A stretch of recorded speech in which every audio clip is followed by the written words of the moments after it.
Welcome back to Briggs on Books, our international talk show where I get to talk to authors from all over the world.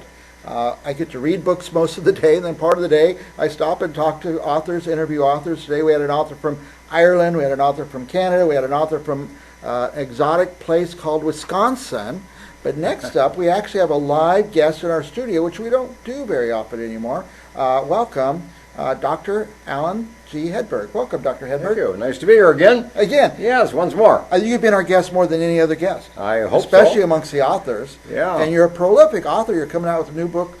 Are you on a schedule to come out with your new books? No, I do about one or two a year, and this is my 16th book. 16th book. Yeah. And by the way, let's take a look at this book. Here's the cover. Tell our viewers the name of the book and give them an idea what it's all about. Yeah. You know, I was concerned about the way children are raised today. Mm-hmm. Obviously, it's a strain on parents, on school teachers, and there's an aid to help parents and school teachers teach children more than academic subjects, but how to live their life and how to be effective in their social relationships. And it's through singing. Of all things. You know, and children's songs over the years have been used to kind of teach religious concepts and to develop faith and spirituality in children. That's where a lot of the children's singing has focused. So what I did is I took these songs that children has been singing over all the years in camp and church and youth group meetings and various places and said, okay, what is the psychological meaning in these songs? What does it teach a child psychologically? So what I did is I compiled about 50 songs, and I said, okay, what's the psychological message of each of these songs? And I wrote them out as to a song, what it really meant. And I found that some songs teach assertiveness, how to be assertive. Some songs teach how to be more confident, self-confident. Some songs teach how to be much more enterprising and try new things and open up and take some risks. So songs teach kids how to live life more effectively. And you can use religious songs for multi-purposes. It doesn't say that the religious purpose is not important. Sure it is. But there's another message there as well. And that's what I try to focus on. And did you give specific examples? Yes, I did. I took a song, and I took each song, and I said, okay, now take Row, Row, Row Your Boat. Okay. You know, it's kind of like that's a task that every kid needs to have. Something that they relax by and engage in, like walking or riding a bike or rowing a boat or having, fishing or canoeing or whatever it might be. So Row, Row Your Boat really kind of meant ways in which you can kind of relax and let go and just let the tension go in your life. But you got to have something to help you do that. Yeah. So I took that song and I illustrated it, through that kind of thing. I'm in the Lord's army. We all sang that one. I'm in the Lord's army. Well, a kid need to belong. Yes. That gave a sense of belonging, that you're part of something bigger and something greater and something that's got purpose. Children need to know that. And that's a song that teaches that, besides the religious message, within that song. So that's what I did throughout the entire book and all these different songs. It's interesting that we usually don't sing a song once. Oh, no. It's something you're doing over and over and over. We do them over. And they teach. Yes. They teach. Santa Barbara did a study, the school system, there are 300 kids. And every Friday for about 10 weeks, they devoted to singing songs and a lesson that song taught. And they found that these kids do better academically, they do better in their interpersonal relationships, they do better in their social development and maturity. They just were better kids at the end of a 10-day period of time as compared to 300 kids that did not Didn't have sing or have that kind of exposure. And one of the other interesting points was that 60% of the boys, I should say, not kids, but boys who sing songs, who meditate, who pray, who have a time of quietness, are more self-controlled. Interesting. And they live a more peaceful life. 60%.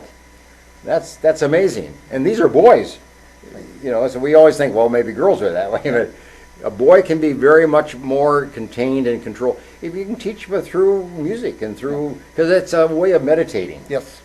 When I was a kid in school, elementary school, in the 60s, the 1960s, remember those times? Oh yes, oh yes. We sang a song every morning. Oh, there every day in school. Sure you did. And then I we did too. then one day a week, maybe they set aside, and each kid got to be the one who picked the song. And magical. I don't know if they do that anymore. No, I don't think they do it anymore. You know, music has kind of gone from the school, and that's the bad thing. Yeah. That's really, we did damage, Right. you know, to our youth today by taking music out of school and art, you Yes, know, music as and well. art, But music was a way of teaching kids to live life above the plane. Right. And that's what we now have missed, and we're paying a price for that. So I think we're going to see someday when music comes back into schools and comes back into homes, and kids will be using it as a lesson now of life. Well, tell me the purpose of the book. Do you think parents should be knowing what message kids are getting from the songs, or should the parents be picking which songs to kind of help encourage them in a certain Well, direction? yes, parents should be picking songs that would be helpful to a child that they are raising that has certain trouble. If you have a kid that's unassertive, very passive, very fearful, then there's songs that you want to encourage that kid to learn and to sing together as a family. And you know, in the car when you drive and go places, you sing a song of that, and then you talk about it, Yeah. and then you discuss it, and say, look, you can be more outgoing, you can talk more, you can be more expressive, because that song is telling us to be that way. So you pick a song that might do that. If you have a kid that was fearful, then you pick a song that might have some calming effect and having some soothing influence on a child's life, so that when the child feels nervous, they can sing that song, They have a song. or can remember that song, or think about it, reflect on it. It sounds like pretty active parenting. I think Well, a lot of us practice passive Yes, parenting, where yes. you just, what comes up, comes up. You turn the radio on, there's some rap song on No, or something. that's not parenting. That's not parenting at all. That's tolerating. Yeah. You know, that's getting through a day. You know, that's not helping a child. If you're going to be parenting, that's what we call intentional parenting. You have an intention. Your child has a problem. Now address it. Address it. Use music to address it. You can talk, you can give illustrations, you can tell stories, you can do a lot of different things. Go to therapy, go to family therapy, and you do a lot of things. But you can use songs to help a child become more relaxed or more calm or more outgoing. And that's being an intentional parent. If I were to give this book as a gift, who should I give it to? A young parent? Yeah. Yeah. Yeah, parents with young children is, Yeah. you know, particularly, these songs are kind of ones that young children sing more than, Yeah. we'll say, teenagers. Yes. That's going to be volume 2, by the way. That's kind of late to start when they're teenagers, but maybe Yeah. not. You're going to come back and tell us why not. That's right. There, okay, good point.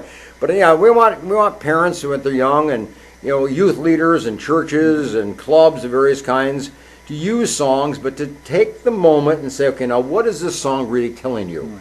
What is this song teaching you? What is this song encouraging you to do or to be like?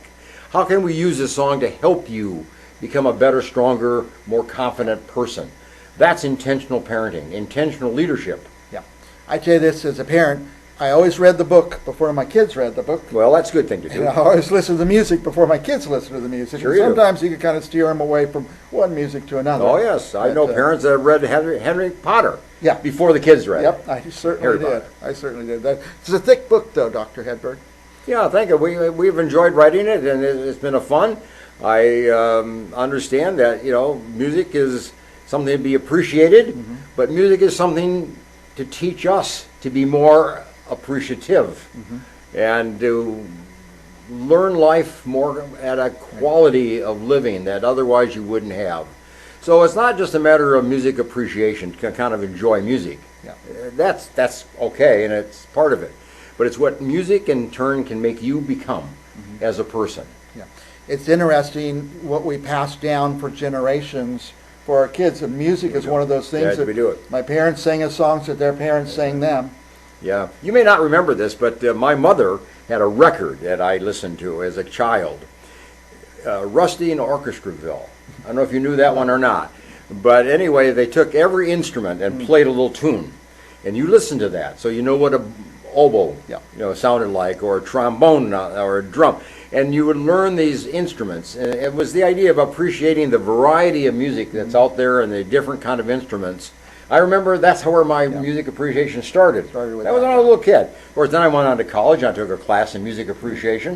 And it was always the idea of appreciating music But this book says it the other way around, how music can help us be more appreciated person and to increase our value, our social value, our intellectual value, our social value with people. We can increase that through singing. And you don't have to just take the songs that come along, because Dr. Hedberg's taken hours and hours and hours of his time researching these, finding out what the songs mean, what might be a good song for a certain... A family should write their own song. Yeah. A family should pick a song that makes it your family song. Yeah, family song. So that they sing that over and over again, thousands of times as a child grows up. Get that in the brain of the child so that that message goes with the child. And that encouragement goes with the child. That's what we want. You can bet sure that your child will sing it to their own children when it comes time. It passes from generation to generation. It really does. Let me say this about this book, so a little housekeeping. It may not be out on Amazon right now, but you can definitely get it at Barnes & Noble. Barnes & Noble, yeah. Probably be on Amazon soon. Yeah, hopefully this week. Yeah. But yeah, it just came out the other day. So Barnes & Noble has it right now, yeah. Just between me and you, I only know how to order books on Amazon. I wouldn't learn. I wouldn't even know where to start with a Barnes & Noble or another. Everybody else knows how to do that, yeah. though. Yeah, I'll have my kids do it. Last thoughts on this book or anything in the world you want to talk about, Dr. Well, Hedberg? I just want you to know that there are 3 things that help a family become healthy, or a child be healthy, or a child live in a healthy home. It's using music, singing, it's childhood prayers, and it's the affirmations that we give children. Those 3 things have a strong impact on the development of a child's life. This book does all 3. I just today focused on the portion having to do with singing and how that will increase the quality of life of an individual. But the prayers that a child grows up with also has an impact. Yep. And the affirmations that a parent gives to a child has an impact. We'll talk about that at another time. That's a whole nother show.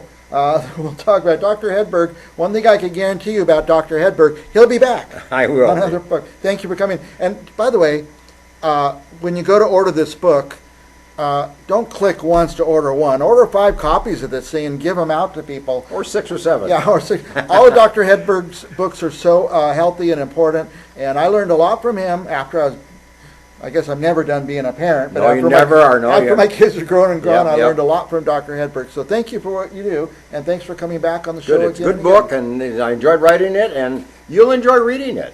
But it makes a good gift. It really does. It's only $15, so Yeah. pick it up. That's good. And for our viewers, don't go anywhere. We'll be back with another author right after this.